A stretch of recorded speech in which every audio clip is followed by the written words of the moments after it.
Good morning. No. I'd like to call to order the regular meeting of May the 14th, 2025. Mr. Clerk, roll call, please.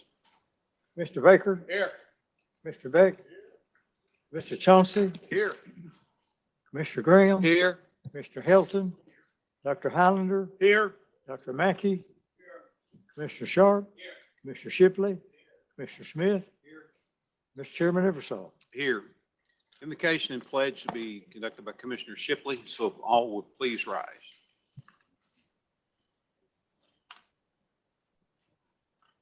Thank you. This morning we have Michael Hendershot from Basilica of Saints Peter and Paul.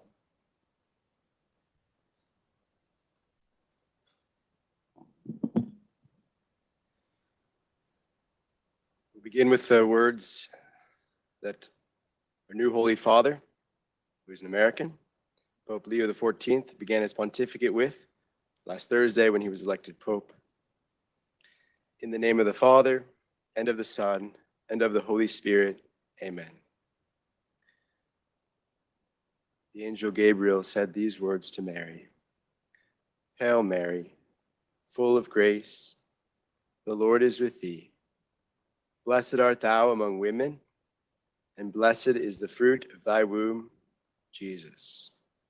Holy Mary, Mother of God, pray for us sinners, now and at the hour of our death. Amen. And now we invoke the Holy Spirit to come upon this meeting. Come, Holy Spirit, fill the hearts of your faithful, and enkindle in them the fire of your love.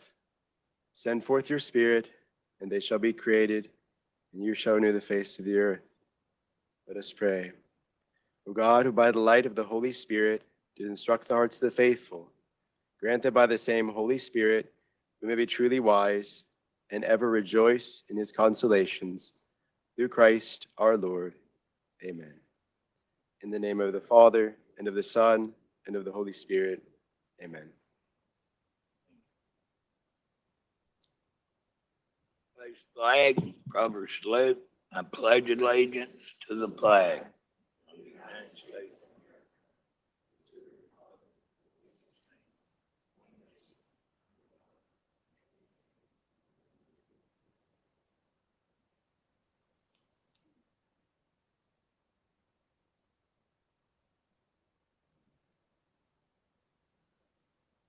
Thank you, Commissioner Shipley. I am showing no presentations today, and due to the fact that this is a dual meeting, there will be no minutes needing to be entered or recorded. We do have one report that will need to be entered into the records.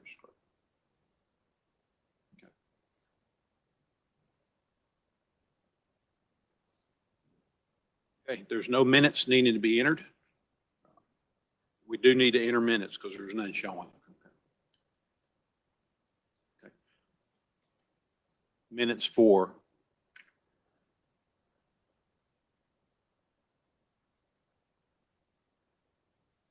so it's for 4:30:25 for the recessed and agenda. Okay, so for the recess meeting, April the 30th, 2025, the agenda session, April 30, 2025, and the regular meeting of May the 7th, 2025. What would be the will of the commission? Commissioner Highlander made the motion. Commissioner Smith seconded that motion. See no lights on the stand. Roll call. Mr. Baker? Yes. Mr. Beck? Yes. Mr. Chauncey? Yes. Commissioner Graham? Yes. Commissioner Helton? Dr. Highlander? Yes. Dr. Mackey? Yes. Commissioner Sharp? Yes. Commissioner Shipley? Yes. Commissioner Smith? Mr. Chairman. Yes. Then we have one report that needs to be entered into the record. Will do. Okay. With that, we'll start with resolutions. We're going to go off pace for the first one. So first resolution, we'll read the captions on 525-26. Resolution 525-26, a resolution confirming the county mayor's appointment of Janie Parks Varnell as Hamilton County Attorney effective July 1st, 2025. Motion to approve.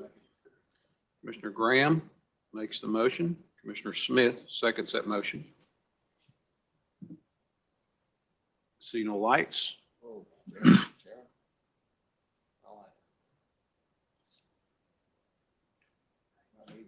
There we go. Now try it. Commissioner Sharp. Yeah, thank you, Chairman. I have a question. So today's an interesting meeting because it's an agenda session and a regular session all at once. So I guess the intention is to read each resolution and then vote then, Correct. or, okay, so we're not going to come back through them. No, Okay. we'll read and vote. All right, I just wanted to make sure. And the resolution number that we just read was 525-26. -26. Okay, yes. So I prepared a comment that I wanted to make with regard to this. For the record, Tennessee Code Annotated states that if there be no county attorney, the mayor can appoint one. Irrespective of my opinion of Ms. Farnell's qualifications or competency, this process has been flawed, in my opinion, and this board has not done our due diligence. We have failed to plan appropriately for the inevitable retirement of a 32-year exemplary public servant. We have failed to take appropriate steps to ensure the development of qualified candidates from within, where this is a unique area of law not any general practitioner can quickly ascertain. Despite this failure to take proactive action, we could have asked Mr. Taylor to help guide us in identifying an appropriate candidate after posting the job for all qualified attorneys to apply, and then chosen our collective legal advisor by a majority vote. However, we have deprived our constituents the benefit of such thoughtful and democratic deliberation that is our duty in which to engage. Ms. Varnell, with no reflection of your abilities, as I wish you well, and I hope to foster a good working relationship with you. But for our posterity, and in protest of yet another unilateral, self-serving action perpetuated by this administration, I will respectfully abstain from this vote and add documents to the record for further clarity. Now, I would like to take a moment to preemptively rebut what will likely come in reference to my comments, just because commissioners have the rhetorical option to vote yes or no for a unilaterally chosen singular candidate. It does not make it a meaningful choice. In fact, this is a false option because it produces the appearance of voting for or against an individual, which I believe is unfair for the proposed candidate and unjust for the county, as it fosters both partisanship and cronyism. This should not be a zero-sum decision, and for that, I resent those who have proposed it, and I'm certainly disappointed by those who have accepted it. Ensuring that the county is staffed by well-qualified, nonpartisan civil servants who serve elected officials and citizens without regard to politics is a material part of our responsibility, and in this, I fear we have failed. Chairman, thank you for the time.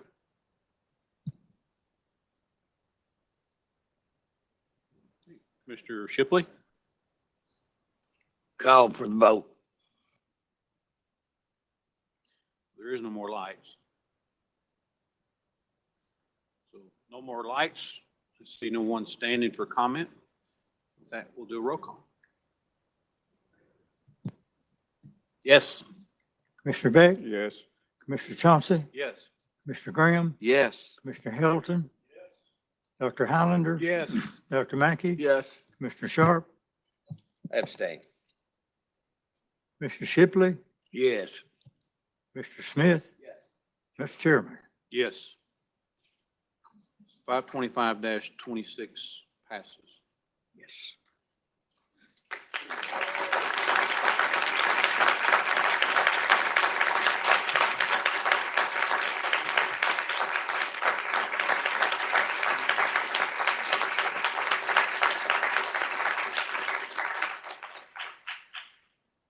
Ms. Farnell, if you want to be excused for a little bit with with your audience that's here, you're more than welcome to step aside.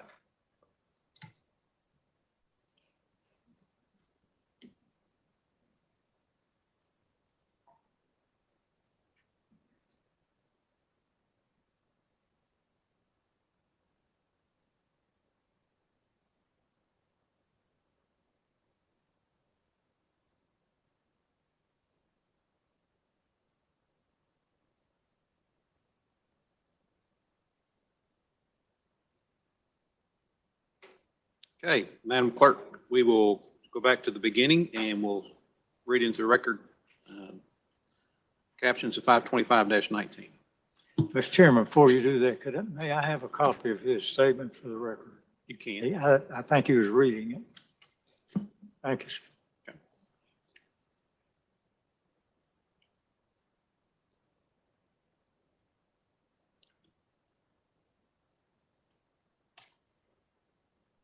Resolution 525-19, a resolution to approve and accept applications for notary public positions, the bonds and oaths of notaries previously elected, and the oath of deputy sheriff. Commissioner Graham made the motion. Commissioner Smith seconded the motion. No lights, no one standing. Roll call. Mr. Baker, Yes. Mr. Beck, Mr. Chauncey, Yes. Mr. Graham. Yes. Mr. Hilton. Dr. Highlander. Dr. Mackey, Yes. Mr. Sharp, Yes. Mr. Shipley, Yes. Mr. Smith. Mr. Chairman, Eversole. Yes. 525-19 passes. 525-20. Resolution 525-20, a resolution to reappoint 3 members to the Hamilton County Employee Appeals Board for a 2-year term beginning May 21st, 2025 and ending May 21st, 2027. This will reappoint Miranda Perez, Alan Howard, and Virginia Manson. Second. Commissioner Smith made the motion. Commissioner Highlander seconded the motion. See no lights, no one standing. Roll call. Mr. Baker. Yes. Mr. Beck, Mr. Chauncey, Yes. Mr. Graham. Yes. Mr. Hilton. Dr. Highlander. Dr. Mackey, Yes. Commissioner Sharp,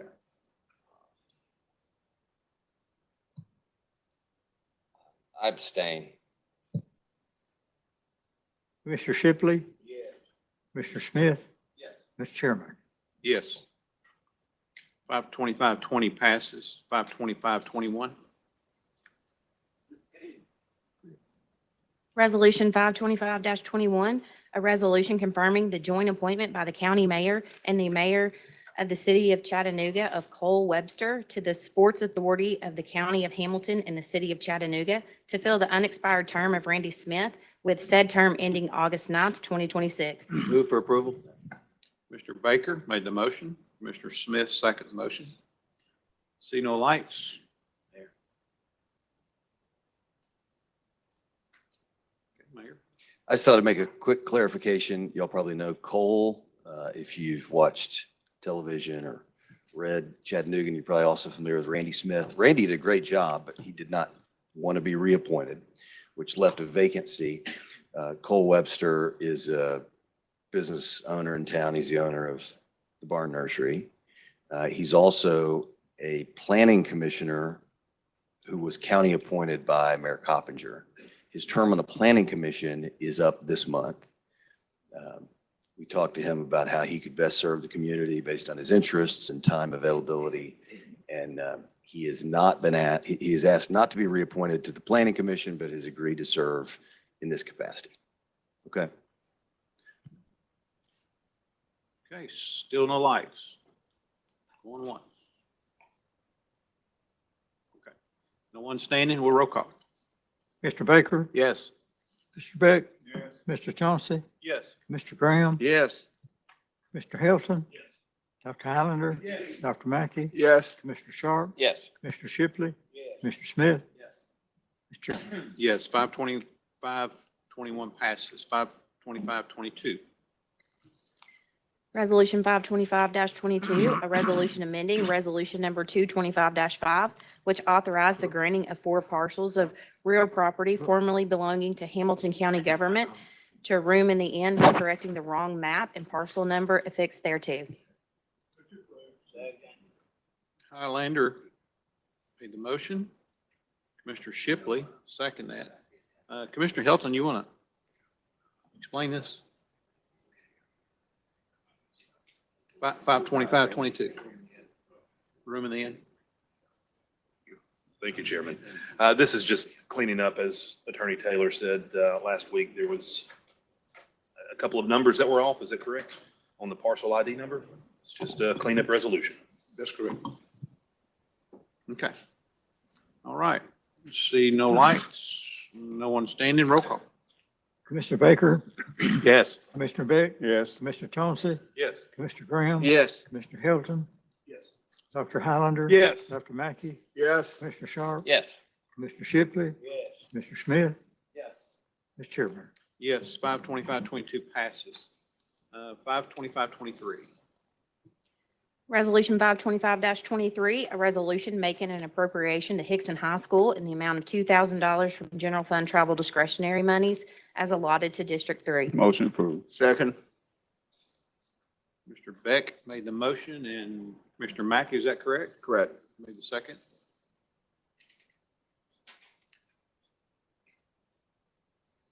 See no lights, no one standing. Roll call. Commissioner Baker, Yes. Commissioner Beck, Yes. Commissioner Chauncey, Yes. Mr. Graham. Yes. Commissioner Hilton, Yes. Dr. Highlander. Dr. Mackey, Yes. Commissioner Sharp, Yes. Mr. Shipley, Yes. Mr. Smith, Yes. Mr. Chairman. Yeah, 52523 passes. 52524. Resolution 525-24, a resolution making an appropriation to Sale Creek High School in the amount of $1,000 from general fund travel discretionary monies as allotted to District 1. Motion approved. Second. Commissioner Mackey made the motion. Commissioner Highlander second that motion. See no lights, no one standing. Roll call. Commissioner Baker, Yes. Commissioner Beck, Yes. Commissioner Chauncey, Yes. Commissioner Graham, Yes. Commissioner Hilton, Dr. Highlander, Dr. Mackey, Yes. Mr. Sharp, Yes. Commissioner Shipley, Yes. Mr. Smith, Yes. Mr. Chairman. Yes. 52524 passes. 525-25. Resolution 525-25, a resolution to commit $5,800,000 from the unassigned fund balance of the general fund to be used specifically for the purpose of capital improvements to county roads. Second. Commissioner Graham made the motion. Commissioner Shipley second that motion. Commissioner Mackey? Thank you, Chair. Chair, the fund balance is there and I'm very reluctant to use it. We are said to have a great state delegation, and I would go slow and see if the state delegation can't find money for roads in Hamilton County. Thank you, sir. Mayor? I'll speak to Dr. Mackey's concern there by giving context for our plans and the reason this resolution is written the way that it is. We're coming out of this planning process across the county that has been very valuable to all of us. I'd say the single commonality between every planning area, every single meeting is a question on the minds of residents of this county: where are the infrastructure investments that should be coming alongside growth? And of course, no district has been hit by this growth like Chairman Eversol's district. Commissioner Helton's might give it a run for its money, but we're talking about an extraordinary amount of roads, of development, and not commensurate road improvement investment. The traffic is probably unrivaled in Commissioner Highlander's district. A year ago, we brought to this commission a proposal to transfer into a county roads fund $5.8 million and plans, specific projects that we would fund. That is a very slow process, frustratingly slow. You can build a school about as quickly as you can build a roundabout, for example. And there's a lot of components as to why. And I asked Brandon Myrocker to be here for this discussion, as well as Nathan Janeway, who's of course worked with Reagan Smith to put together an inventory of our needs. What we're doing here is signaling to a community that is rightfully asking where are the investments that we are committed to making them in an ongoing manner. Dr. Mackey makes a good point. We don't know what all revenue sources may be at our disposal in the next couple of years. There have been conversations, for example, about real estate transfer taxes. Those didn't happen in this session. It seems to be a productive conversation that everybody's going to pick up with anticipation as the next General Assembly gathers at the beginning of next year. These projects take months, if not a year, to design and engineer prior to being bid for construction. I don't want us to lose momentum as we begin to make progress on the projects funded last year. And so what this is, in my opinion, is a signal to the community that we are moving forward. And if we must, if there is no other option, we're willing to fund another batch of projects from fund balance. Practically speaking, there's a good chance that some of these projects or a portion of them could be funded by bond proceeds as we get a clearer idea of what will be remaining after we fund other county priorities and school projects. Right? That money's in the bank, it's accruing interest. That's a conversation that a year from now, if we're bidding these projects, might be relevant. There also may be state funds.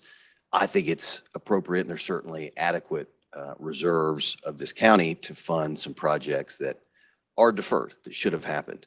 One of them is a project that those of you in the city, because these are primarily county roads projects, but the extension of Hilltop Drive really has the potential to be a transformative project for both the city and county. Technically, the infrastructure would be in the city. It would benefit many residents of the county, but it also has an economic development impact long-term, we think, heading into Enterprise South. So this is not just about county roads. It does have a component in the city. And then the last thing I want to clarify, and this gets complicated, it's the reason I wanted Brandon and Nathan both here. Yesterday, honored that some of you joined us, honored that County Trustee Bill Hollander joined us. We were rolling together several projects with different funding sources, which can be very confusing. In addition to the 5.8 that was shift transferred last year, and in addition to this 5.8, which is not a transfer, it's a commitment. So this is not us saying we're moving this money over into the roads fund. It's that we're committing it if we need to use it over the next couple of years so that we can continue the momentum. In addition to that, you've got two large projects. One is a bridge replacement in Commissioner Smith's district. The other is this roundabout in Appleton that are funded differently. One, the bridge through the state's Transportation Modernization Act with a very, very modest local match. And then the project in Appleton would be mostly funded through this disaster recovery process that is an ongoing. You all allowed us to apply. Part of the package that we'll be bringing forward over the next few months will include that roundabout. So that the total number, when you roll budgeted smaller projects, first 5.8, second 5.8, about $5 million, $6 million of projects that are state and federally funded. That's how you get to $19.4 million in capital improvements in just about a year. I mean, you go back a little bit more than a year when Dr. Highlander asked that we specifically, create a roads working group, roads task force. It came back with recommendations. We're saying even if we must use fund balance, the needs of the community warrant that, and the residents of the city and county will benefit. Mr. Baker?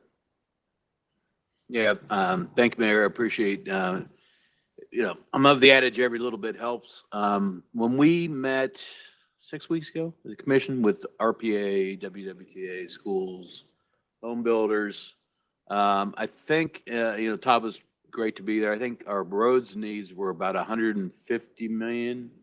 And I think our WWTA needs were 500 million. Just to get us where we need to be. Can we have like a separate plan You know, we really don't have a county strategic plan, which would be nice, but could we have a separate, here's how we expect to get to that, take care of those needs? Over what period of time, funding sources?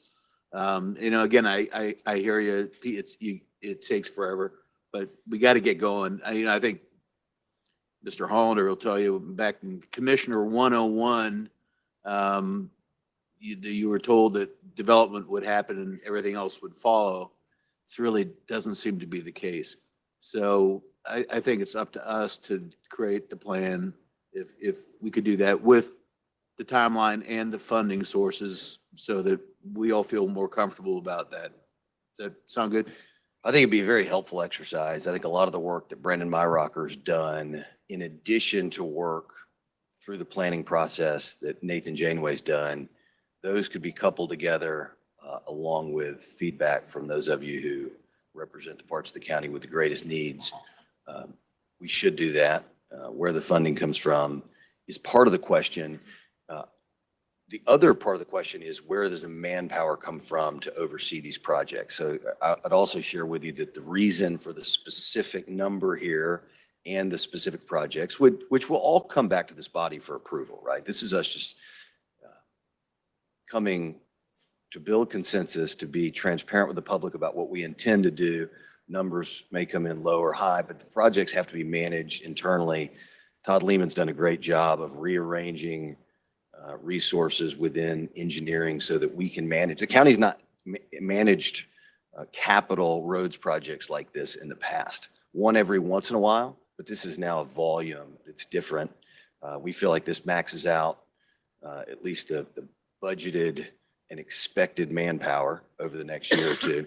Again, that's stuff that Nathan and Todd could speak to more specifically, but we feel like this package that you all saw by email and that these guys can answer specifics about represents probably our full bandwidth from a manpower standpoint also, but I think the longer term plan about roads, given some of those staggering numbers, is helpful. And then I'd invite any of you to reach out to Brandon. You know, he's really modernized the highway department's way of assessing the quality of roads and bridges, and he's got a very sophisticated inventory of our road and bridge needs.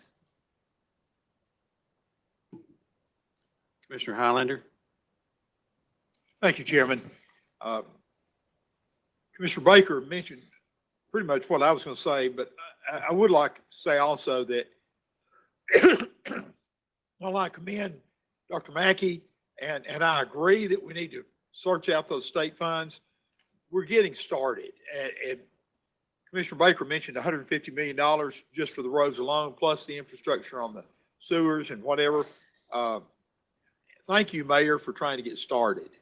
If you don't have a start, you'll never get it done. And so it's a good start.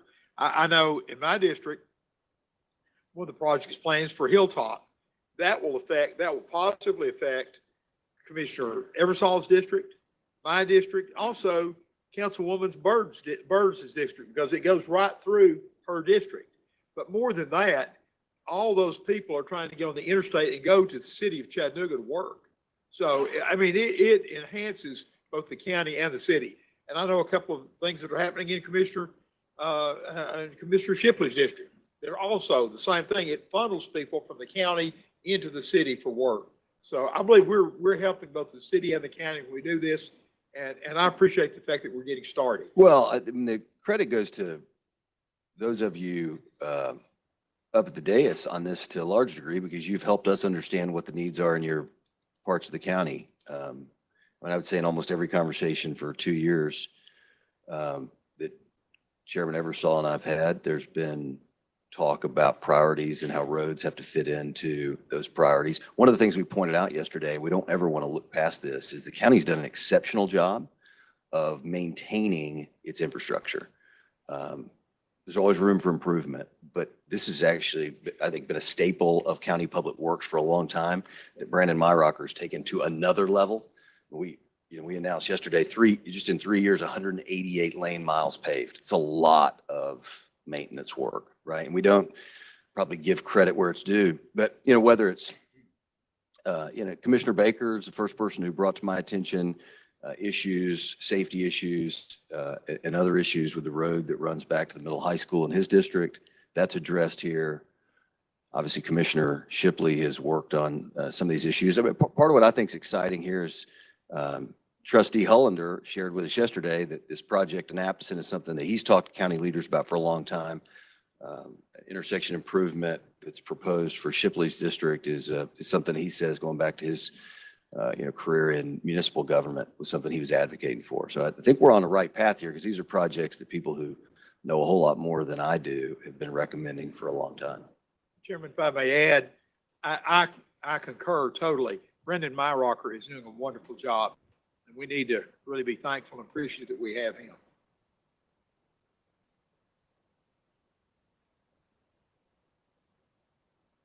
Thank you, All right, Commissioner Sharp. Thank you, Chairman. I have a few thoughts around this. I just learned of it. I certainly, I really appreciate Commissioner Baker's comments. I agree. $150 million of today's money seems to be the number that has been tossed around the county. If we were going to address that over 10 years, that's $15 million a year. My understanding of the real estate transfer tax that we had hoped to receive from the state of Tennessee, but have not, was going to be close to 10 million a year. Another 5 or so million on top of that from the county, which it's all county taxpayer dollars, by the way. The real estate transfer tax comes from real estate transactions within Hamilton County. And I don't want to get too far off track here, but do we have like any idea of where that stands? I know we hired a lobbyist that was supposed to be working on that for us, but I've not heard anything about it. Do we anticipate that will carry next year? Or? I don't know that I'm any more qualified than y'all are to predict the actions or outcomes of future legislative session, but the indications I got throughout the latter parts of this session were that there was growing momentum, right? It was not included in the governor's budget or budget amendment, which meant that in order for it to be funded, the legislature would have had to have found a pretty sizable, $150 to $200 million. I'll opine, based on my understanding of what happens in what will be the 8th budget of this governor, that budget does take on different qualities as a new administration's on the horizon. And, the bill is a serious enough bill that the majority leader in the state Senate is carrying it. So it is a serious bill because the leader of the Senate has his name on it, as is the support for the bill in the House, very strong. So I think the indicators, the people who know this stuff, and I'd encourage you to reach out to Chris Devaney or anybody on his team for their thoughts down the stretch, because I think they were having conversations, down to the wire. And of course, you can imagine this is not something that only we're advocating for. County commissioner organizations, county associations, every county entity, the County Mayor's Association, a lot of alignment here. And there's a whole host of, I've talked to different legislators, not just from our county, who really support this. And, to be candid, also in response to, Dr. Mackey's concern, this bridge replacement, which is a real public safety issue, deferred maintenance issue in Commissioner Smith's district, is largely a state-funded project. If I'm not mistaken, the repaving of the W Road was state funding. So sometimes we don't give credit where it's due. I mean, our team oversaw it, took credit for it. Maybe when we were repaving the W Road, we should have, given more of a nod to our delegation than we did. But I'm optimistic that we're moving in the right direction on the real estate transfer tax, because there's an attitude that I really appreciate in Nashville, particularly among legislators, that they think these decisions, government decisions in general, are best made back home. And that this proposal fits that theme. Thank you. I'll reach out to Mr. Devaney to see if he can put something together for us. I'd be I assume everyone else wants to hear that. One other thing two things really I wanted to ask about or point out. I noticed in the press conference or whatever it was yesterday, it stated $19.4 million invested in prioritized road infrastructure, I think is what was said. And 2 years now, we're pulling 5.8 million out of the fund, out of our rainy day fund at $11.6 million. If I got those numbers right. I think I got those right. So that's 11.6 million budgeted over the last 3 years, which is 2.6 million a year budgeted for road projects. Is the way I calculate that. Am I off? Is that accurate? Well, I just would like to differentiate between this 5.8 and the previous 5.8. We created a county roads fund so that we can opportunistically push money in that direction, hopefully on a recurring basis. But we also seed funded that new fund with 5.8, which was a transfer from fund balance. This 5.8, we see it as unnecessary to transfer those funds, but we are asking the commission to commit them so that the public sees us moving forward, and also so that our engineering team, development services team, highway department team can begin the work knowing that if we must, we're willing to spend the money from fund balance.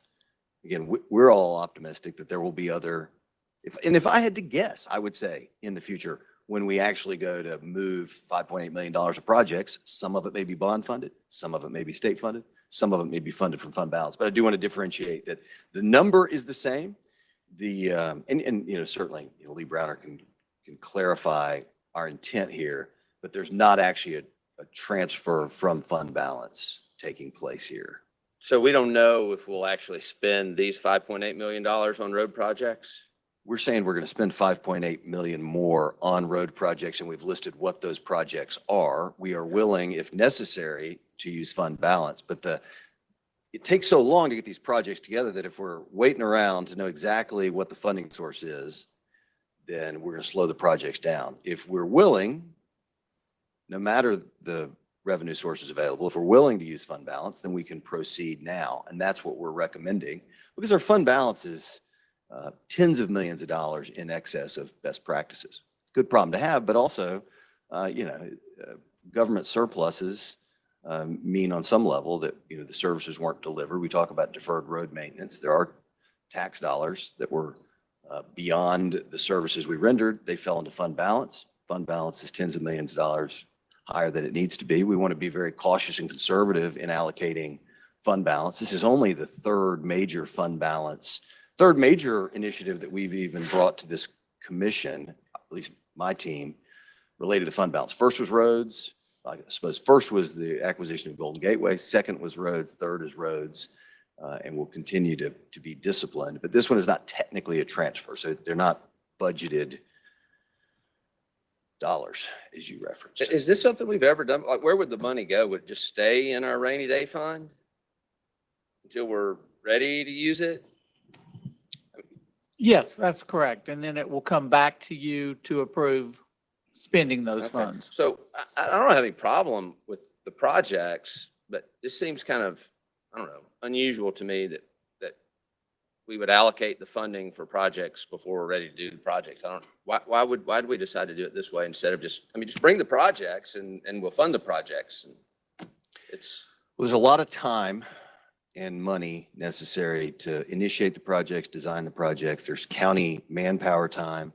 We also want to build consensus with y'all. This is easier on road projects because we do have priorities that have been established by a third party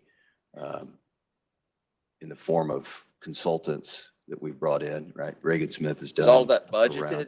Are we budgeting that? Is that in the coming budget for next year? The planning and everything? Or is that part of this also? Yeah, the staffing model will support us doing this. But again, we want to be clear about our intent because these projects take a while to bring online. And we don't want to go and spend a lot of manpower, and therefore tax dollars, preparing for a project this commission ultimately doesn't support. There's a whole lot of different ways we could do this. One reality is there's not much of a precedent for doing it at all. We've not managed a whole lot of capital roads projects. Todd Lehman could speak to that. We've done some, But it's been more on an ad hoc basis rather than, we rolled out packages proposal last year. We're working through those. They're more advanced than these projects.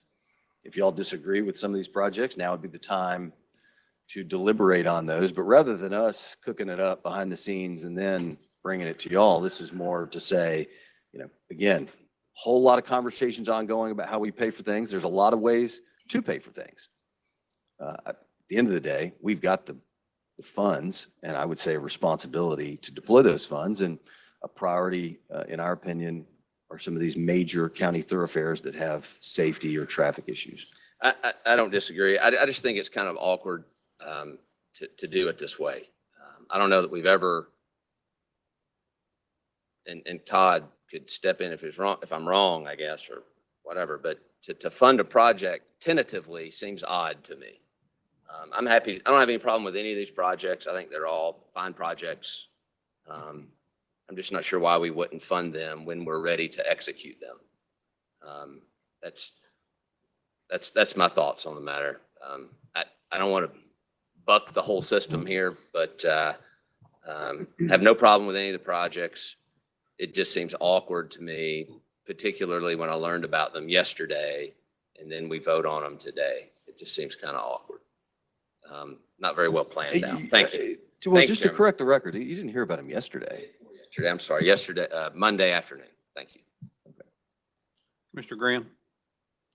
Thank you, Mr. Chairman. First of all, Mr. Mayor, thank you for thinking out of the box. We had Commissioner Baker convened that meeting he was talking about earlier, and we were trying to figure out where we were and how we were on roads and sewers. And like Commissioner Baker said, those were meeting, and this is thinking out of the box, getting something moving, getting something going towards that. And it's gonna spur the growth that's already spurred out there, but it's gonna help that growth by these roads being repaired or improved. So thank you for thinking out of the box. And thank you for taking what would come out of that meeting with an idea that that's workable. My question is, the roads that are, I didn't come to the press conference yesterday because that's across the whole world for me. So I stayed in my district. So, but I do support this. And it was a work day. I do have a regular job. But the roads that are going to be improved upon, repaved, whatever, redone, and maybe this is a Todd question, is sewer available there now?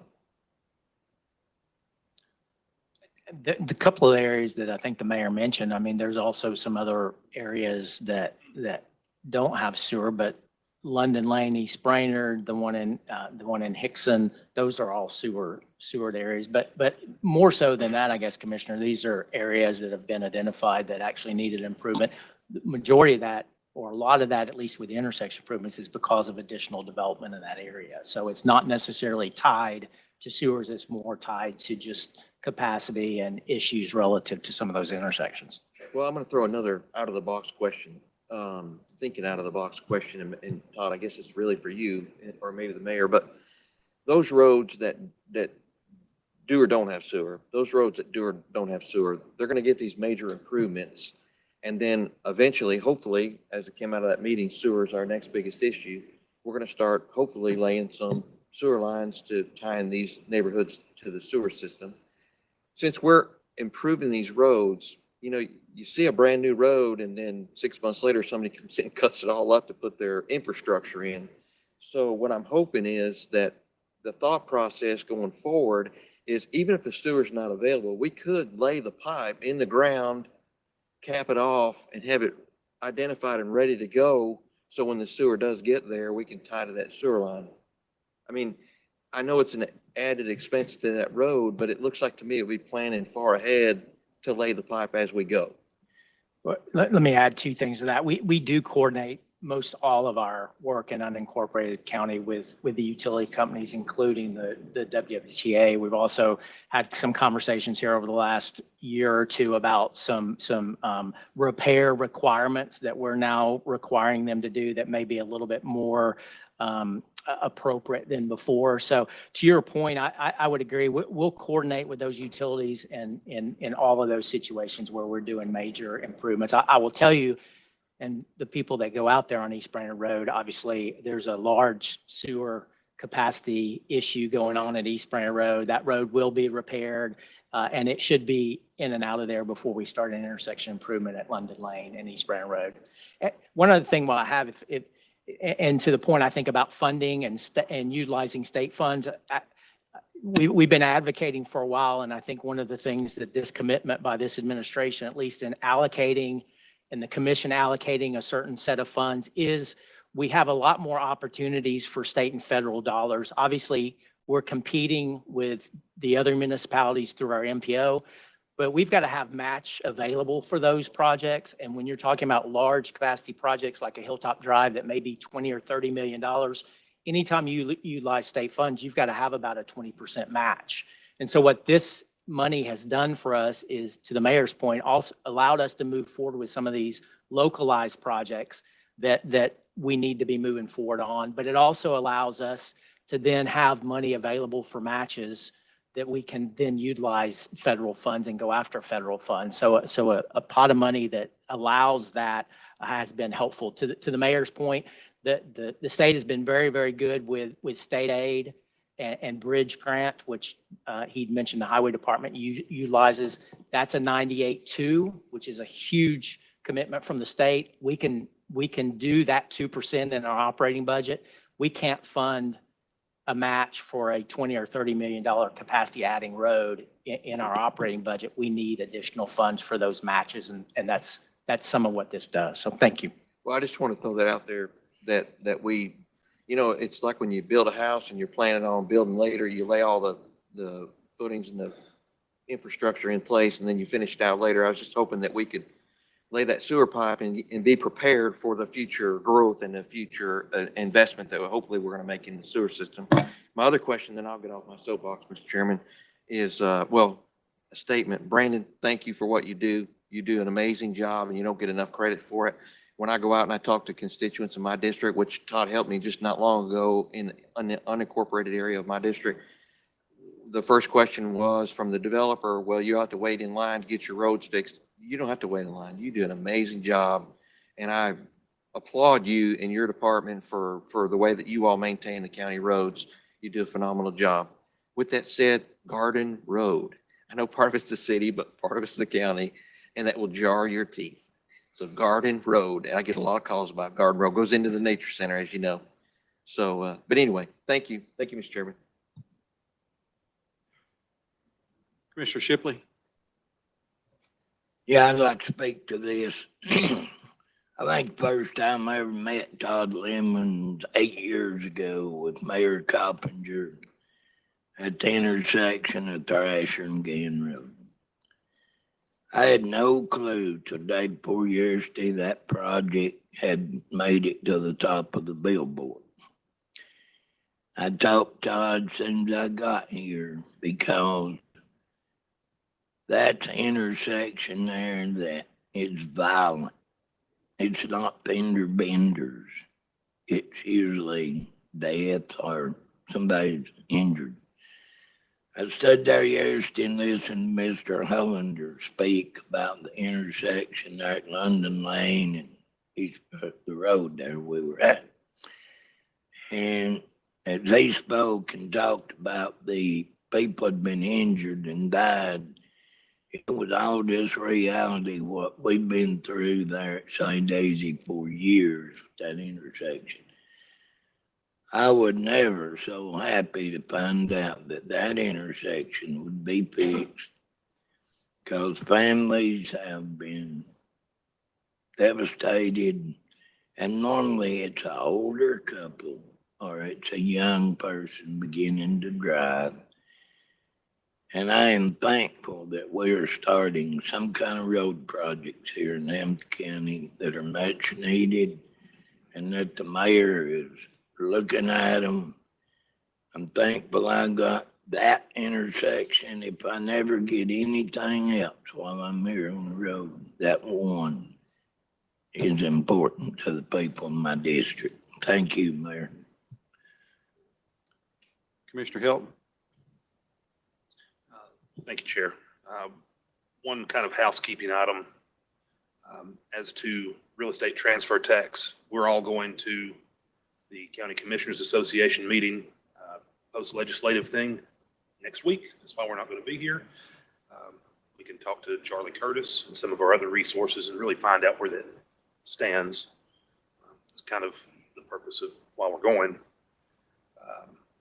Question to Lee Browner on fund balance. Where are we at right now versus 3 years ago when we started this project? Not this project, but our term. What was the fund balance? If you give me a couple minutes, I'll look it up. I will. Commissioner Graham, and to assuage your fears, we do have a large sewer project going on. It'll be done before the road is paved. And I just wanted to add something. One thing we've talked about my entire time here, we look at things and we say, just because this is how we've always done it, doesn't mean we can't find a better way. I'm not saying this is a better way or a worse way. It's a different way. I'm happy to explore it. I just want to get these projects done. Our constituents, especially the rural areas, need it. They've been complaining. However, we have to move it forward. I'm in favor of it. Thank you. Commissioner Mackey? Thank you, Chair. Mr. Mayor, I appreciate your comments in response to what I shared with you. And to hear you say you too are concerned about the fund balance, I'm really pleased to hear that. My sixth grade teacher, she used to say, Mackey, you can't have your cake and eat it too. I've noticed, like with the sewer project, in those areas we're talking about now, the folks there, they allowed 100 people to prevent Hamilton County from building that sewer. We could have gotten it for 40 million. Now it's in excess of 100 million. In the same vein about trying to have everything, there's been talk recently of creating a second regional planning group for Hamilton County. And you could rest assured that group would be opposed to any growth and development in this county. And without growth and development, you definitely should expect tax increases. And so when we push for development, it's all in the vein of serving the people of Hamilton County and their best interests, and not going into a meeting and let 100 people scare commissioners into not doing the right thing. They have to educate people and let them know prices are going up. Thank you, Chair. I see no more lights. Lee? Oh, okay. Just floating back some of the numbers that were asked for basically in fiscal year 22, our fund balance was 146.9, so it's gone down a little bit. Right now it's at 143.3, so basically a use of 3.6 million. I'd like to clarify, over that horizon, the county has acquired the Golden Gateway, acquired the Cigna facility, which was purchased before many of us got here, but it was actually transacted on a timeline that he's describing. And we shifted 5.8 million into this county roads fund. So even though the number is 143, that doesn't reflect that most of that 5.8 is still in the bank, right? We just slid it over to another fund, but it doesn't count in this calculation. So there's $24 million worth of capital improvements that we've made, and fund balance is still more or less where it was a few years ago. Okay. Commissioner Highlander. Very briefly, Chairman, I don't want to take much time, but I think 10 of the 12 of us are going to the post-legislative conference. And I know when we went to the last one, we all advocated with our contemporaries in other counties for the real estate transfer tax. And I think we can and should do that again. Several people that I've talked to were not even aware of it. Wow, that's great. I'm going to talk to my legislators about it. We can help enhance the possibility by talking to our fellow commissioners at our conference next week. And just briefly, that's all I'm going to say. I plan to do that. I'm sure all the rest of you all will too. Thank you. Commissioner Sharp, do you have something to add? Yeah, I would. I do have one thing I want to ask. It just occurred to me, and no one, I don't expect anybody to have the answer to this. But, you know, it was mentioned that we brought on some capital projects with fund balance. And at the time, I thought they were good expenditures, and they may still materialize into good expenditures. I don't know, but I'm just curious, what do we spend every year to keep those two buildings from going back to nature? Because we're not using them for the intended purpose yet. What's it costing us to maintain We'll those send you facilities? an update on both sides. If I'm not mistaken, Cigna is exclusively controlled and operated by the school system. So that one is on But them. that's still But we'll track county it. No, we'll taxpayer track it down. dollars. We'll track it down. I'm just saying that we have taken a different level of responsibility for the Golden Gateway facility because we've got county employees in the building. And as you know, the plans are coming together for the future use, but we'll get you a breakdown of I cost of appreciate both. that. Thank you. Okay, I see no more lights. No one standing for comment. Roll call, Mr. Clerk. Mr. Baker, Yes. Mr. Beck, Yes. Mr. Chauncey, Yes. Mr. Graham, Yes. Commissioner Hamilton. Dr. Highlander, Yes. Dr. Mackey, Yes. Commissioner Sharp, Yes. Mr. Shipley, Mr. Smith, Yes. Mr. Chairman. Yes. 525-25 passes. Before we go to the next one, Mr. Mayor, do me a favor. Yesterday, we had a press release talking about the success of this money being there. We voted on it a day later. I personally, so that the general public understands how things work, as this body votes, approves, then we go celebrate. I'd rather it be done kind of in that order, because I think adding funds to the road balance, thank you. We as a county have needed that for a while. So I do appreciate what you, Mr. Janeway, are doing in that aspect of it, is trying to drive more funds there. But for me, I'd feel more comfortable celebrating after the vote's done and not before. So, Madam Clerk, 525-27.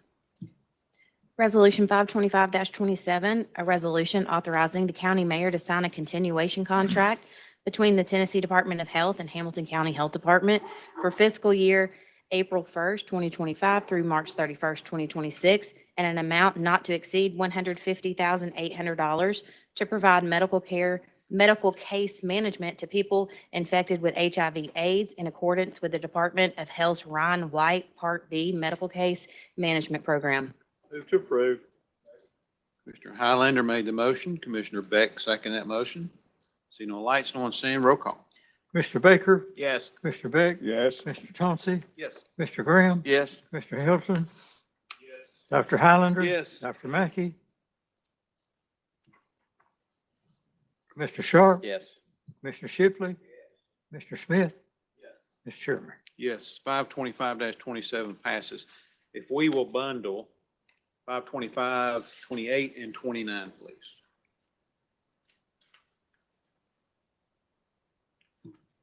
Resolution 525-28, a resolution authorizing the county mayor on behalf of Hamilton County, Tennessee, the Health Services Division operating as the Hamilton County Health Department, to sign an amended contract with the Tennessee Department of Health in the amount of $660,723 to provide sexually transmitted infection education, prevention, and control services in Hamilton County for a time period of January 1st, 2023 through December 31st, 2026. Resolution 525-29, a resolution authorizing the county mayor to execute a continuing contract between the Tennessee Department of Health and Hamilton County, Tennessee, the Health Services Division operating as the Hamilton County Health Department, to build local capacity to improve public health response to the substance misuse epidemic in Hamilton County, Tennessee, using funds from the state of Tennessee Department of Health in an amount not to exceed $175,900 for the period beginning September 1st, 2025, ending August 31st, 2026. Motion approved. Commissioner Beck made the motion. Commissioner Mackey seconds that motion. See no lights for discussion from the board or no one standing for comments. So roll call, Mr. Clerk.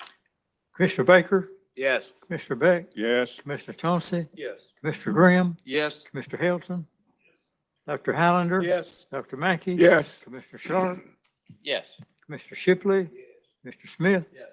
Mr. Chairman Eversol. Yes, 525-28 and 525-29 passed. If we will bundle 525-30 and 31, please.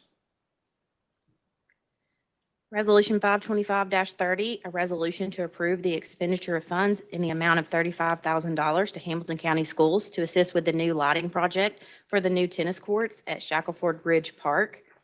Resolution 525-31, a resolution accepting the bids of Admin Electric, Inc., Allied Electrical, Inc., Mountain City Electric, Inc., NABCO Electric Company, Inc., and Tri-State Electrical Contractors for a one-year contract unit pricing with the option to renew for 3 additional one-year terms beginning June 15th, 2025 through June 14th, 2026 for electrical services for facilities maintenance in various county departments as needed, and authorizing the county mayor to sign any contracts necessary to implement this resolution.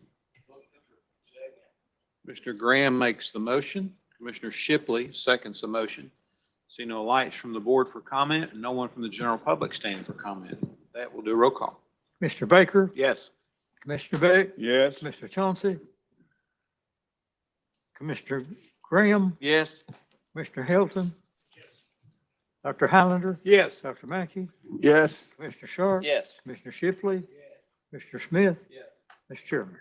Yes, 525-30 and 525-31 passed.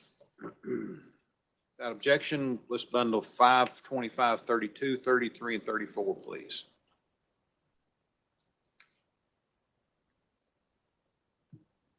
Resolution 525-32, a resolution accepting the bids of CertaPro Painters, Reed Construction Painting, and William T. Payne doing business as Tim Payne Painting for one-year contract unit pricing with the option to renew for 3 additional one-year terms beginning July 1st, 2025 through June 30th, 2026 for painting services for facilities maintenance and various county departments as needed, and authorizing the county mayor to sign any contracts necessary to implement this resolution.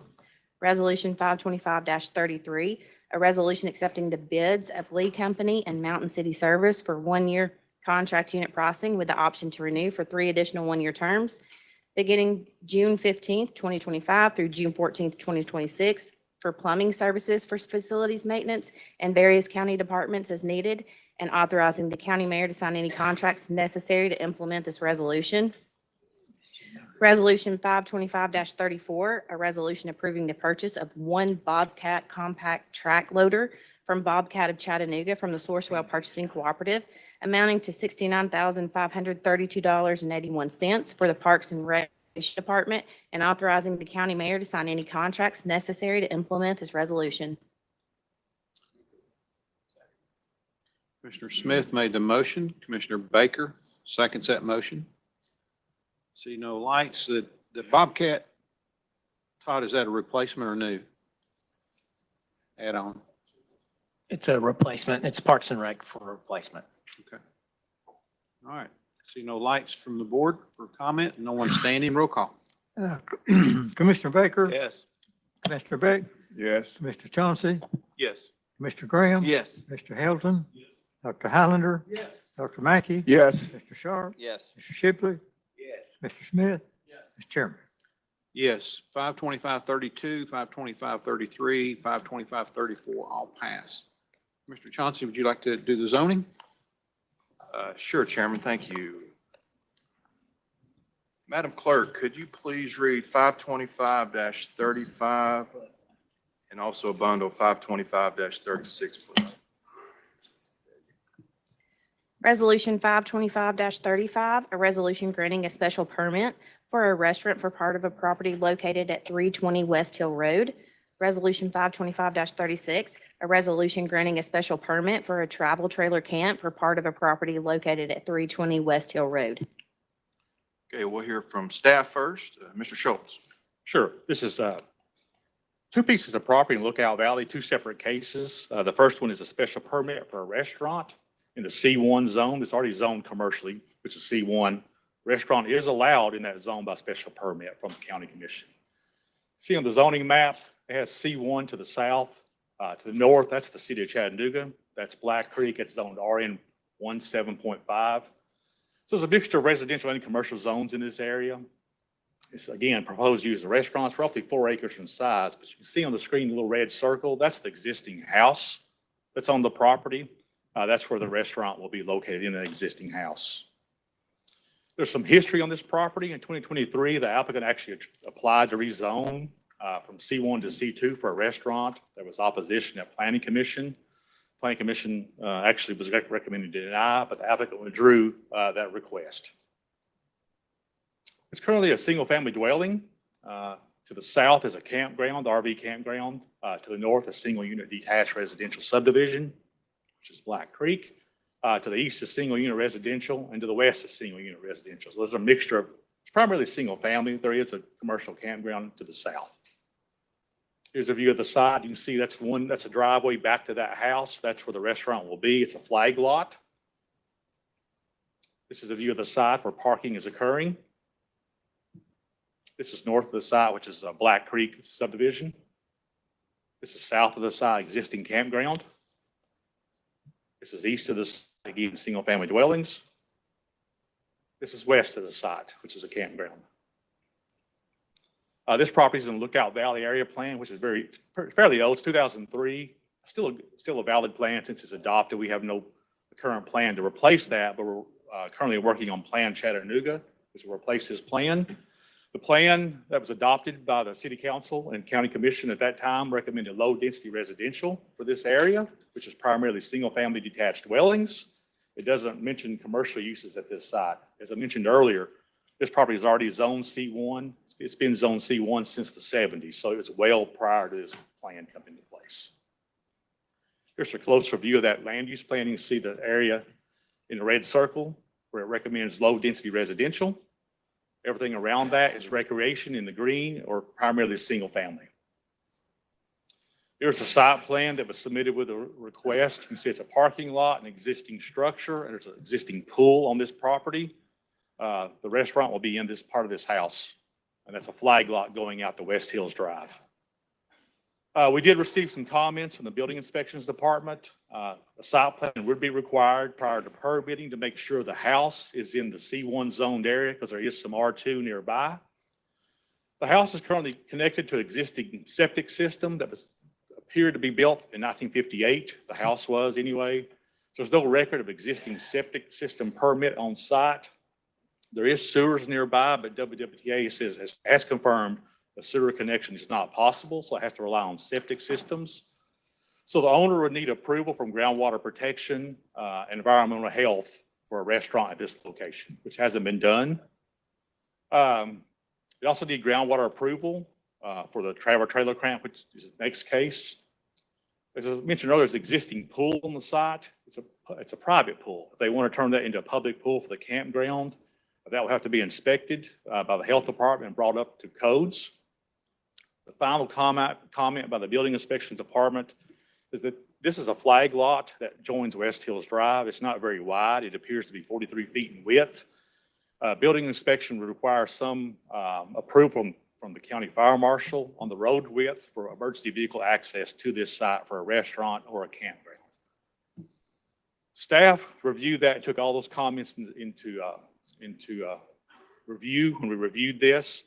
The request is not compatible with a Lookout Valley land use plan. Again, most of that zoning was done in 1970s prior to the adoption of the plan. A small-scale restaurant at this location may be compatible with adjacent residential, but it's hard to tell at this time. We do have concerns with a restaurant being operated at this location due to the groundwater protection and health department not reviewing this application. So staff recommended to defer for 30 days for the applicant to reach out to those various departments and see if it was even possible to operate a restaurant and a travel trailer campground.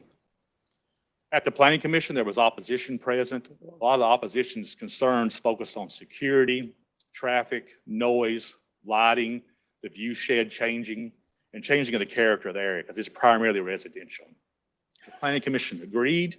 They felt the request was not compatible with the plan.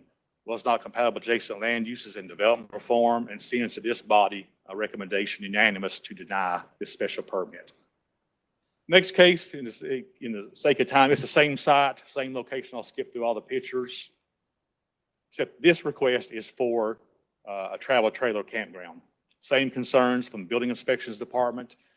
Staff again recommended to defer that application. At Planning Commission, again, there was opposition present, same concerns from opposition. Planning Commission agreed and felt this request was also not compatible with the adjacent neighborhood, adjacent uses, and recommend to deny this request as well. I'll answer any questions on these two cases. Thank you, Mr. Schultz. Before I read any lights, just for purposes of discussion, I just want to put a motion on the floor. So I will move to deny zoning 35 and 36. Second.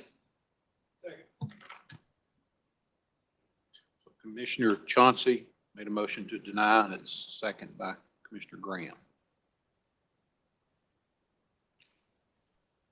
We got ready for lights? Yeah. All right, Commissioner Mackey. Thank you, Chair. Mr. Chairman, the commissioner for that district knows it so much better than I, and I'm just curious what his thoughts are about what should happen with this project. Graham? Thank you, Commissioner Mackey, for asking me that question. And you're right. Not only do I know that property, but I know it intimately. My family lived there, not in that house, but my parents owned the campground right there beside it. For many years of my life. So I grew up there. First of all, the topography of this property is the house is sitting on a hill. It doesn't, you're right there. It's sitting on a hill. And it's like an upside down bowl. It's on a hill all the way around it, down to Black Creek or down to the campground. There's been many, many, many complaints about property owners with this property owner about many issues. But infrastructure needs are not there. You know, there's no fire service there because we don't have a volunteer fire department for that part of the unincorporated part of the county. So there's no fire service there. Now, that's not to say that the city of Chattanooga wouldn't, because we're so close, wouldn't put the fire out, but it just doesn't work. As you know, I'm very much pro-growth, but this doesn't make sense on many levels.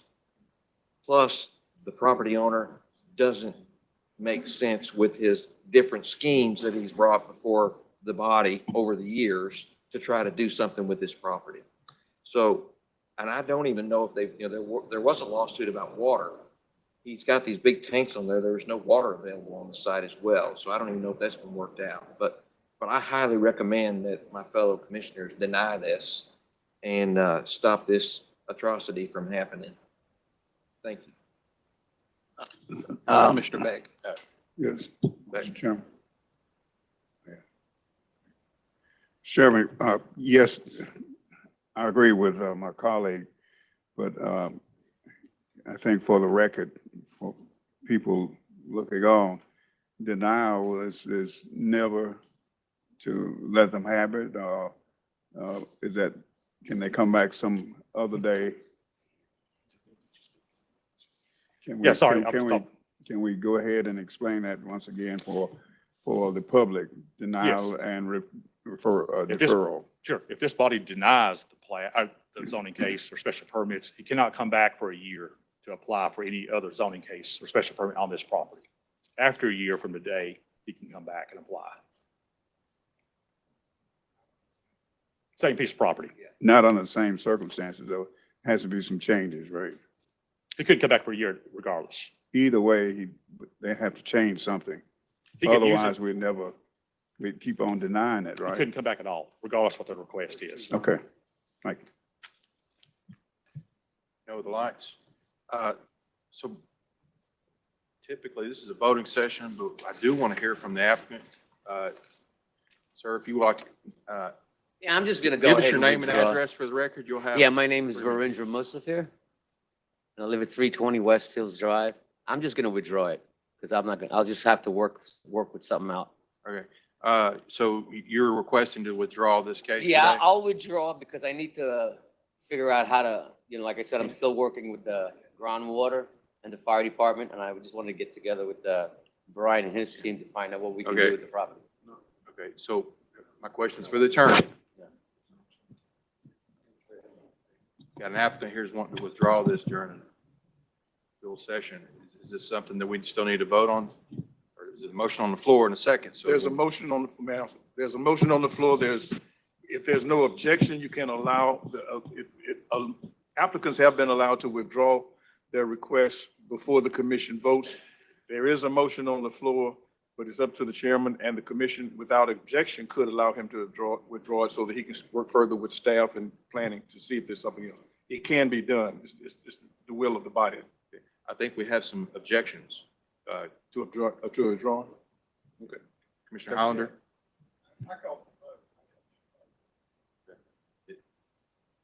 Attorney Taylor, is that? It's before this body, so yes, you can proceed with the vote. All right. Or allow him to withdraw, So- whichever the body. All right. Now, typically, we'll hear from the applicant, then we hear from opposition before we vote. Yes, sir. Okay. Is there any opposition here present that would like to speak in regards to this rezoning case? Okay, if you please come down to the microphone. How many people want to speak? Yeah, just go ahead and come on down and get in line. Okay, she's the only one that's going to speak for you? Okay. If you want to speak in regards to this rezoning case only. Okay, ma'am, speak your name and address, and you have 3 minutes. Sure. My name is Jennifer Andrews. My address is 2934 River Gorge Drive in Chattanooga, Tennessee. I have the honor of serving as the Community Association Director of the Black Creek community. I'm here today not just as a representative of the HOA, but as the voice of the homeowners, families, residents who have invested in our community. We're here to strongly oppose the special permit applications for the restaurant and travel trailer camp at 320 West Hills Drive. If approved, this development would fundamentally change the character of our neighborhood. It would introduce serious safety and security concerns and negatively affect the property values. Our over 700 residents also purchased their homes with the expectation of privacy. The proposed development would sit directly adjacent to 9 private backyards, removing any meaningful separation between the non-compatible uses.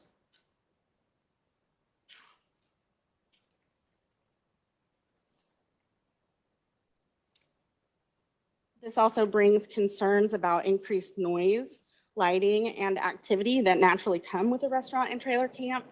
These disruptions would significantly affect the peace and tranquility that the residents value in our neighborhood. On behalf of the Community Association at Black Creek, I respectfully urge you to deny the special permit applications. Thank you. All right, thank you, ma'am. Is there anyone else that would like to speak in regards to this?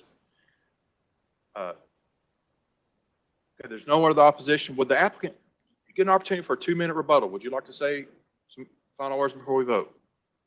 I just go ahead. All right.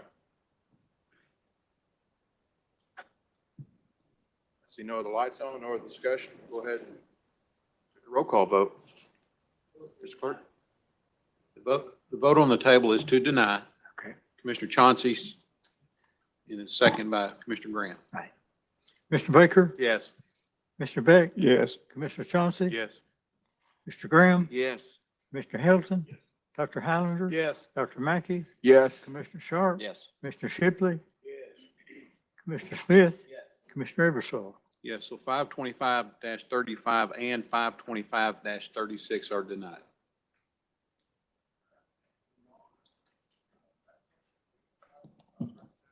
It was withdrawn by the applicant? Is that Yes, correct? that's correct. The applicant sent an email after we advertised for this meeting. And so that's why they're on the agenda, because the advertisement had already advertised these. So he does want to withdraw 37 and 38. Okay. Attorney Taylor, again, we're just going to announce this. Yes, sir. This has been announced to be withdrawn before you all even read it. Okay. Yes, sir. All right. Very good. So we'll move on to our final zoning item. Madam Clerk, please read 525-39B, please. Resolution 525-39B, a resolution to rezone from A1 Agricultural District to R2A Rural Residential District to C3 General Business District with conditions for property located at 929 Horn Road. Okay. We'll hear from RPA staff first. Mr. Schultz? Got a motion? Sure. I move to approve. Mr. Chauncey made the motion. Mr. Graham second the motion. All right. Mr. Schultz, go ahead. Okay. Presentation up here. If we get the presentation.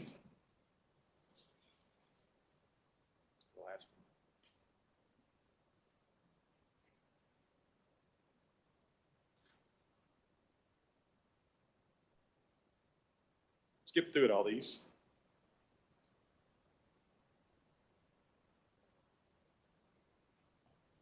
Okay, this is a request to rezone from A1 and R2A to C3, General Business Commercial District.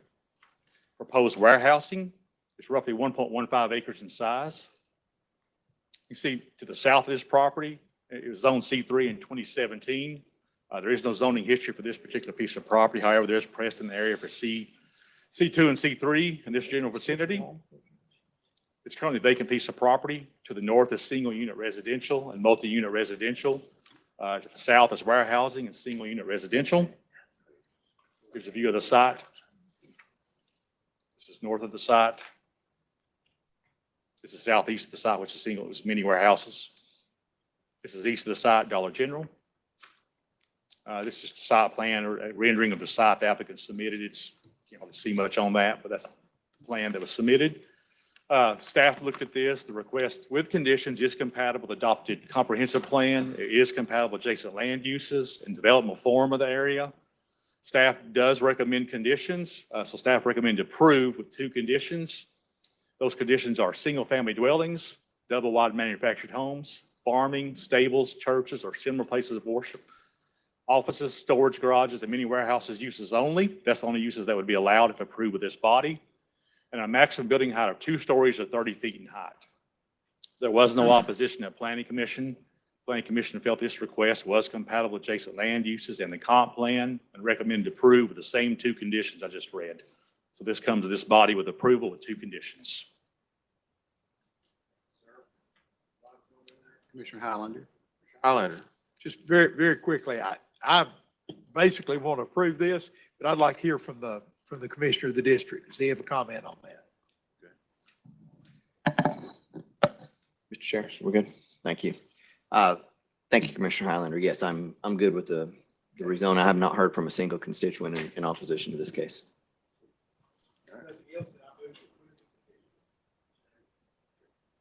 Well, we already got approved. already had a motion to approve in a second on the floor. Before we vote, is the applicant present? Just real quick, they here? Applicant's not here? That's fine. Anyone here in opposition that'd like to speak in regards to this?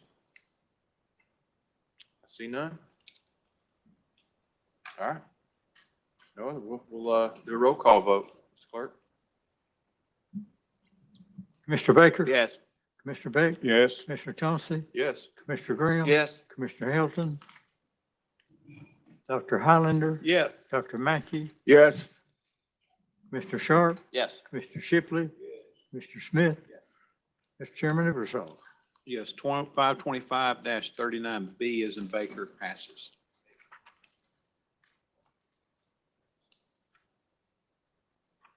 Okay, that ends all the resolutions. We'll move into announcements. Commissioner Shipley.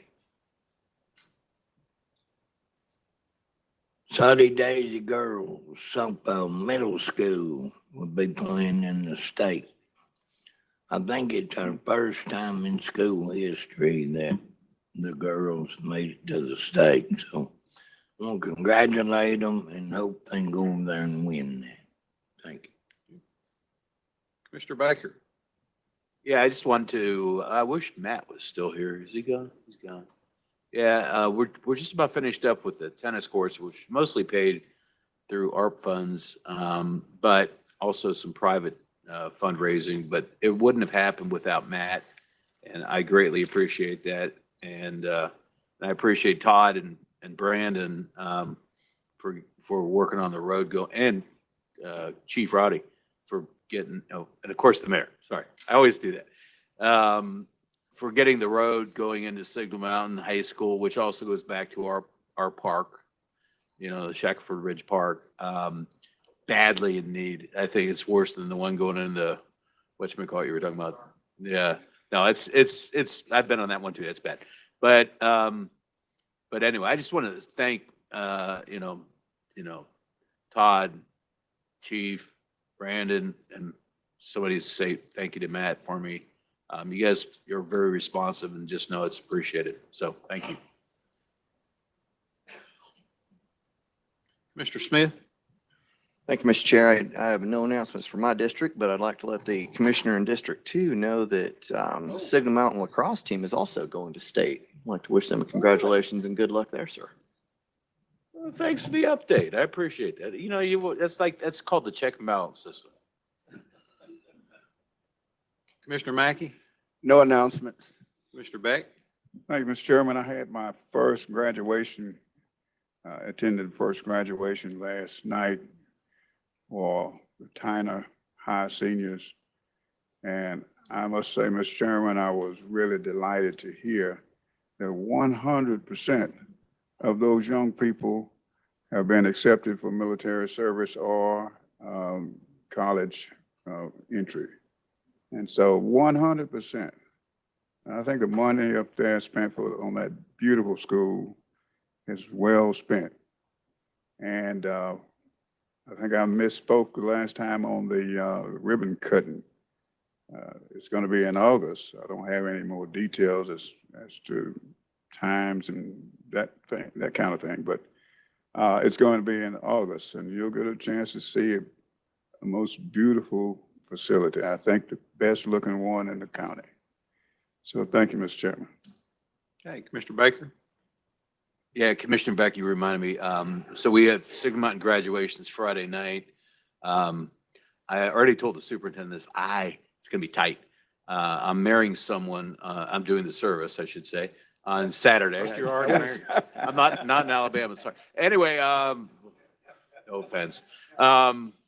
So the service is on Saturday, but the rehearsal's on Friday at the exact same time. So I'm going to try to platoon it. But I was like, oh no, because, you know, kind of committed to the wedding before I did the graduation because I had it booked first. Anyway, I'm going to do my best. But thank you, Commissioner Beck, for reminding me of that. You know, with technology, you could Zoom the wedding. Yeah. Personal Commissioner Sharp? Yeah, thank you, Chairman. I too would like to congratulate the graduates of Red Bank High School. We graduated this past Monday evening, and I look forward to graduation for CCA Saturday night. So thank you, Chairman. Okay, Commissioner Helton? Thank you, Chair. I will continue with the congratulations for our graduating classes. I have East Hamilton on Saturday morning.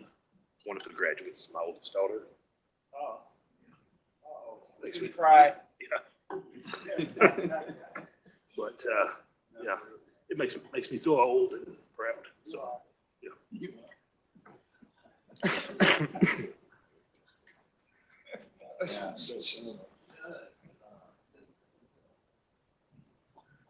Let's talk after this. Commissioner Chauncey?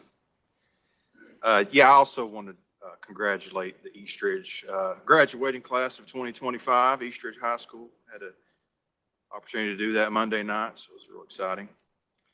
That's all I've got, Chairman. Commissioner Highlander?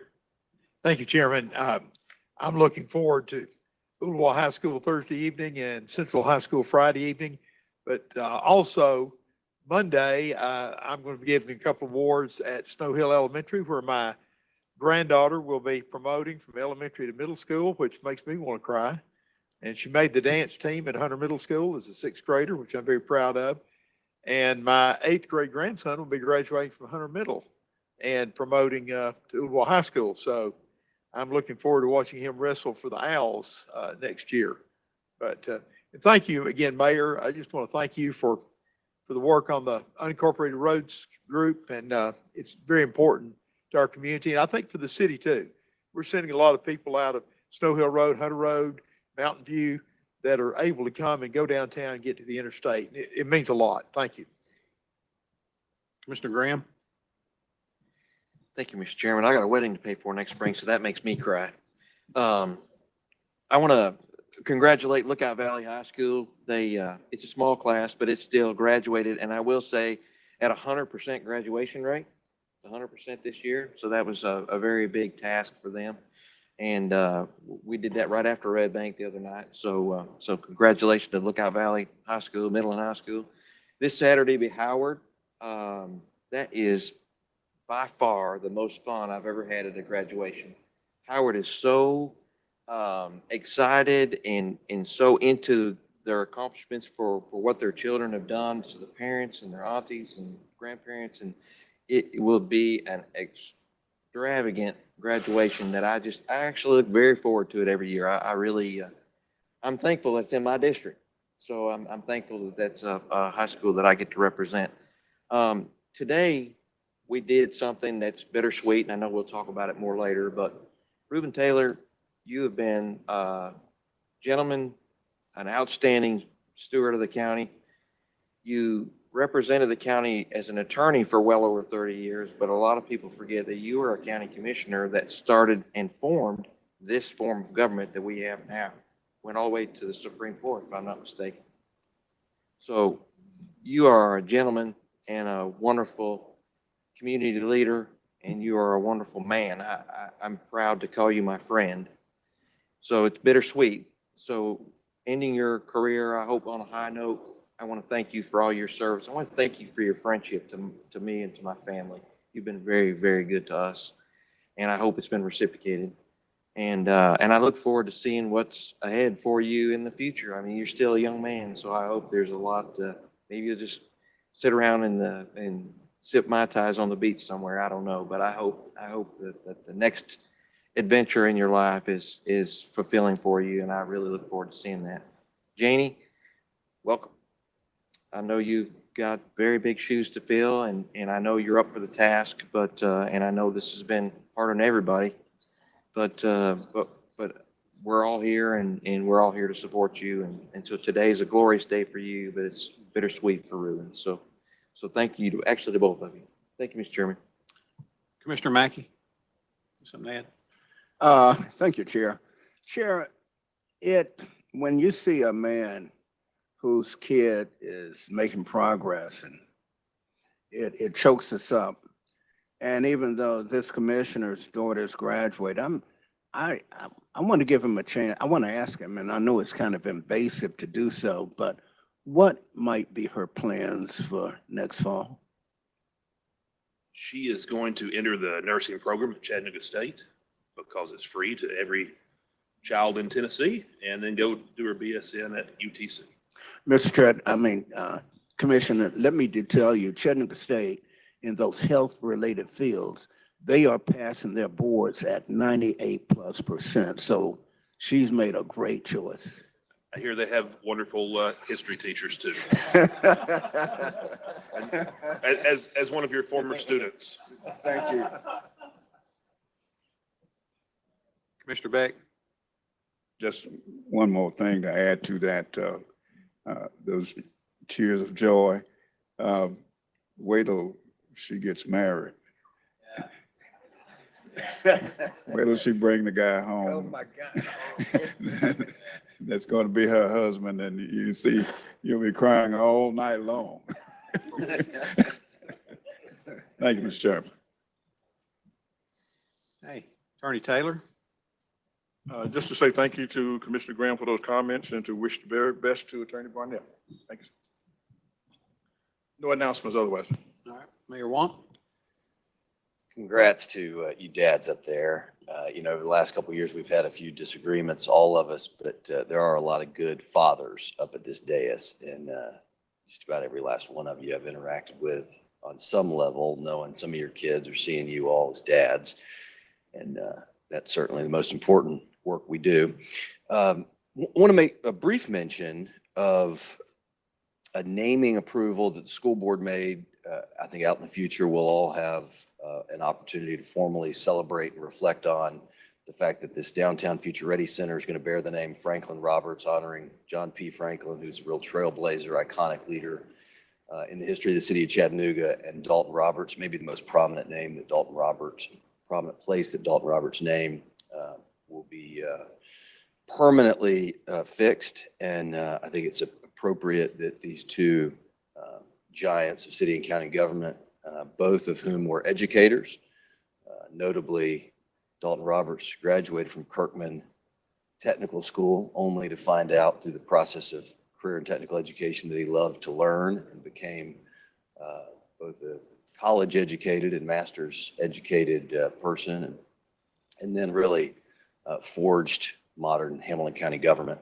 So that's very cool. Thank you to school board members who are here for honoring those two individuals with the naming of that new center. And then I'd also say, this week we're going to provide, I think Friday is budget book day. Then on Monday, we'll go through budget presentations. And unlike last year, thanks again to the two school board members at the back corner of the room for getting us a budget on time. Because when you get your budget book this year, unlike last year, it will be a complete budget proposal.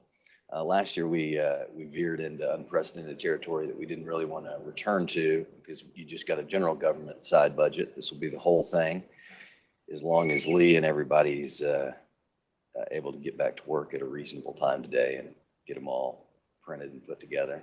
It is, by the way, pretty kind of an entertaining time over there in his wing of McDaniel, because Sheila is very much in charge. I'm a little bit scared to go over there this time of year because those budget books don't come together, in all seriousness, without a ton of work. And I know we've got some budget hearings to get to, but just as that process comes to a close, there's a team over there that's put hundreds and hundreds of man hours into getting the proposed budget before this commission. Okay, thank you, Mayor. I want to appreciate Sheila this morning coming in and with the commissioners, making sure that everybody's iPad was set up for Friday. And so I want to personally appreciate Sheila. Sheila Cannon's just a remarkable young lady. So great photographer at that, but just a good job.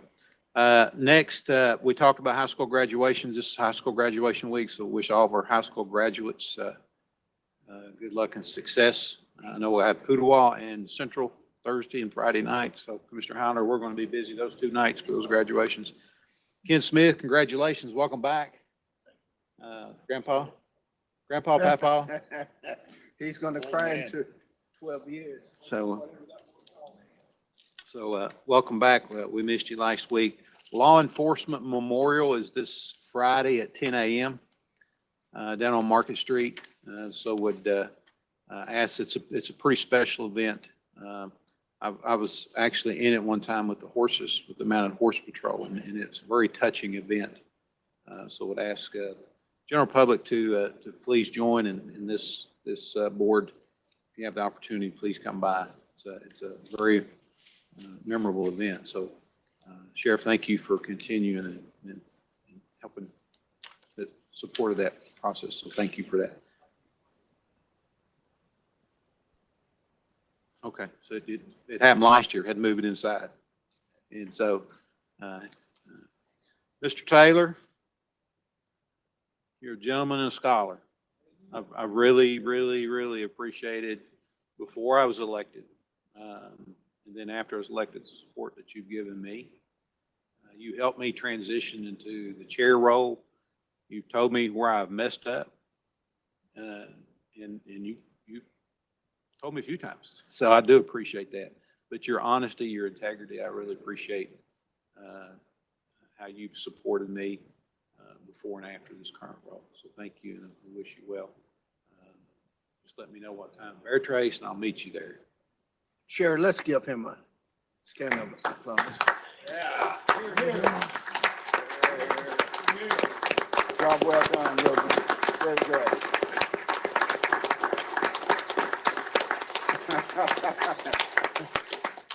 Thank you for your service. Ms. Varnell, congratulations. As of July the 1st, your new role. And look forward to working with you in this transition period over the next few weeks of transitioning. So I really look forward to working with you in this. One thing I want to talk about is none of us thought of it until I met with Mayor Monday, and we got into a conversation about the county attorney's office. The county attorney's office was kind of created by resolution back in the 70s, and there's some words and verbiage in that resolution that deal with the time frame of the 70s, where it talks about a part-time county attorney. So I've asked, and since Mr. Taylor's been working under contract and has had all the authority to make the moves and changes wherever we need to do in his office, that we begin July the 1st and create a new resolution to kind of update some of the verbiage that's within the county attorney's office. And I've asked Commissioner Graham to convene his legal committee and work with the parties involved to make sure that we create a resolution that kind of modernizes the county attorney's office. And hopefully that'll be in place. Our goal is by July the 1st that we have a resolution in place that that Ms. Varnell starts off perfect in that role, because there is a difference between how the office is operated under contract and now there's no contract and how it operates. So there's going to be a difference there. So we just need to make sure it balances and we do get it updated. So thank you, Commissioner Graham, for that role in reconvening your folks. And thank you for the resolution today that we voted on, because you and your team helped assemble that. So thank you, Commissioner Graham. Budget hearings will begin this morning. Commissioner Smith, I guess right after we're going to take a short break. And so that then we'll come right back, and then we've got three groups that we'll hear from today. So we're about 15 minutes off schedule now, so we'll probably take, I don't know, what do you want to take, Commissioner Smith? Yeah, we'll take a 20-minute break, so we'll start roughly at, let's say 11:40. We'll get started, and that'll gives everybody on time. And then, as a reminder, next week there is no meeting. This meeting today was combined with next week. That's why there's a voting day today that was scheduled for next week. So there is no meeting next week. Almost all of the commissioners will be in a legal meeting, or actually a legislative conference that's once a year and during the month. So, yes, ma'am. Okay. Oh, you come to the mic, I'm gonna call on you. But we're not ready. Okay. But just as a reminder, we will not be here next week. So, all right. With that, we'll move forward. Public discussion, anything other than zoning, get name and address, you get 3 minutes. So, sorry about that. You come to the mic, you threw me off, so. That's okay. Steve motioned at me, so. I'm sorry. Chair, I had a question about a comment. May I? Sure, Commissioner. You mentioned earlier that you'd like to see things come before this commission before we actually do them, right?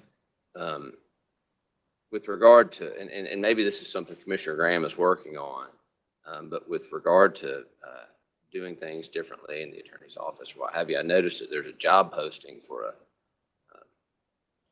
deputy county attorney, and we've not created that position. Is that something that we need to do or have a conversation about? I'm not sure what the rules are with that. I think what we're talking about is we've identified that under Mr. Taylor's contract, he was given full authority to make those decisions.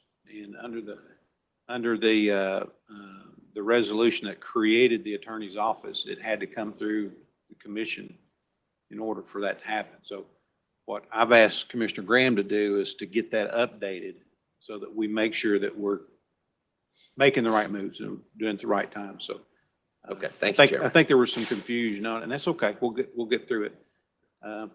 So as far as I'm concerned, I'm personally okay with those posts being there, but we've got to get that updated. So, okay, thank you. Mayor Wamp, do you have something? Okay. I'm so sorry. I forgot to mention to the chief earlier, I wanted to remind everyone that next week is EMS week. We're celebrating the brave men and women of our Hamilton County EMS. All of you are invited to join us. We're providing breakfast for our shifts next week at the Administration and Training Center at 3916 Volunteer Drive. So please, if you get a chance to drop by and see some of the staff next week, join us for breakfast starting around 7:15, 7:30, and typically running until about 10:30. They'd love to see you guys, and it'd be a great opportunity for you to meet some of our staff. Is that all next week or is it just? It's Monday through Thursday of next week. We're gone. We potentially could be there Monday, but we're gone The rest of the Tuesday, week. Wednesday. Don't come Well- back till Thursday late. Oh, so. well, yeah, so you might miss it. but- Reschedule that, please. No. Yes. Just kidding. So next week, if you have a chance to see somebody that drives an ambulance or a paramedic or an AEMT, give them a high five and a thank you. Thank you. Okay, back to the public comments part. Thank You got, once you begin with your name and address, your clock will start. Jeanette Omarkel, 6731 Flagstone Drive in Ottawa. I'm the HCA president speaking on behalf of Hamilton County educators. Good morning, commissioners and Mayor Wamp. I love hearing the success of our schools from you this morning. The investment in our children is evidenced here today. Soon you will receive a balanced budget from the school board. Balanced not by meeting our values, but by the limitations of projected county revenues. The values-based budget presented to the school board was not included in this version, and that reality reflects not a lack of need, but a lack of funding, as we all know. The PECA team met and reluctantly accepted this budget because we refuse to be the reason anyone loses their job. Our colleagues are essential to the work of our schools and the lives of our students. I often hear that this body cannot guarantee how additional funds will be used, and I'm here to tell you that this year we do have that guarantee. The collaborative conferencing team secured a commitment from the superintendent that additional funds will be used in the order we prioritized. I trust this school board we have will stand by that promise. We asked them to use one-time fund balance dollars for a bonus for employees in our building who were excluded from the state bonus. That request was brought forward by the board and approved, and that action left us with three critical issues that I want to bring to you today. A 5% salary increase, step increases, and a base salary raise. The first, the 5%, the point, not 5% salary increase, it's the 0.5 additional adding back to the staff and the step increases. That comes to about $6.84 billion. As Commissioner Baker stated earlier, every little bit helps. I'm asking you to explore all revenue options to fund those first two items, and if possible, to fund the raise. With insurance premiums rising, this year's bonus will only serve as temporary relief, but step increases and salary raises are investments in the long-term well-being of our educators and our schools. Some have asked, why does the budget go up if student enrollment hasn't? The answer is simple. As it's been said here today, costs have gone up. My home isn't any bigger than when I bought it, but my utility bills have risen. The same is true for our districts. Costs for materials, transportation, and insurance all increase year after year. Gentlemen, I respect the weight of the decisions before you and directly impacting our budget. I am also asking that you consider meeting quarterly, as this is the largest part of your budget, meet with the school board to come up with out-of-the-box ideas, other ways to not, can we fund our schools, but how do we fund our schools? Thank you. Thank you. Next, again, time begins to your name and address. Good morning, Chair Eversole. Good morning, Chair Eversole and Commissioners. My name is Kathy Lennon, 401 Chrisman. I'm here to bring attention to Senate Bill 1413 and House Bill 1376, the proposed legislation targeting hemp-derived cannabinoids. You all might be wondering, Why is she talking about hemp and not education today? It's because this bill will devastate Hamilton County's local economy. Over 1,200 jobs in retail, farming, manufacturing, and logistics are at risk right here in Hamilton County. Up to 200 hemp retail stores could close, and the ripple effect would threaten more than 115 million in annual economic activity in our county alone. Let me be clear. This isn't just about hemp. This is about small businesses, family farms like ours, and tax revenue that supports our schools and public services. We stand to lose up to $4.75 million annually in local tax revenue, including sales tax that could fund so many county projects like education, roads. Entrepreneurs, many of whom have invested heavily in this legal regulated industry, could lose their businesses entirely. This bill also states rules that conflict with federal hemp laws, banning products that are federally legal and currently regulated in Tennessee. This bill will force Tennessee farmers to sell their federally compliant crops out of state while growing in state. What we need is smart regulation, not prohibition.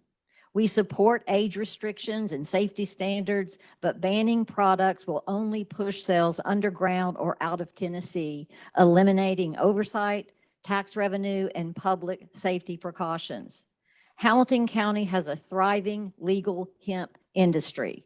SB 1413, HB 1376 will dismantle it. Thank you for your time. I hope that as elected Hamilton County Commissioners that you will stand strong with local businesses and families in the industry. I know it's budget season and you are all working diligently to ensure that the budget will address the needs of Hamilton County residents. This hemp bill will definitely impact local revenue, tax revenue that could be used to benefit all residents in Hamilton County. I would like to invite all of you to visit our family farm located in Soddy Daisy, Tennessee, and give you a firsthand show of exactly what we do in Hamilton County and the impact that we have. Thank you for your time. Thank you. Next, Justin, means the name and address. Yes, sir. Thank you. Josh Branham, Governmental Affairs Director for Greater Chattanooga Realtors.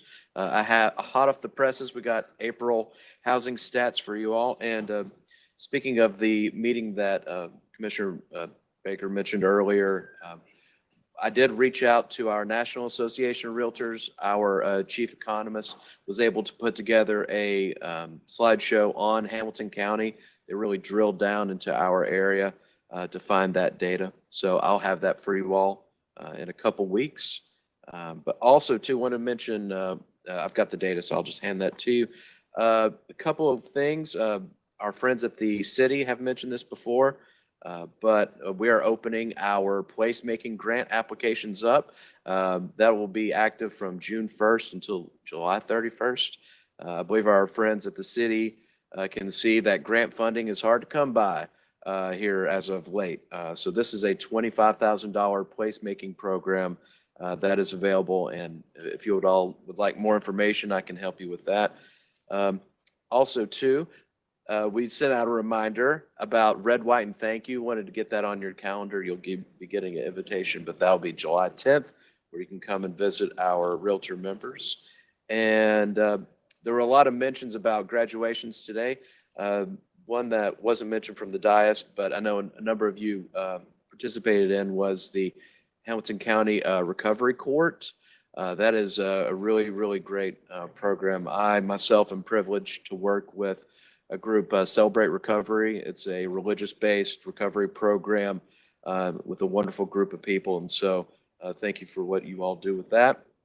And I will end today by saying that my daughter is now on the way to Nashville with the GPS Bruisers softball team to play a doubleheader against Lipscomb. So go Bruisers, and congratulations all around for all the great news today. And Ms. Rubin, best to you, sir. So thank you all very much. Okay.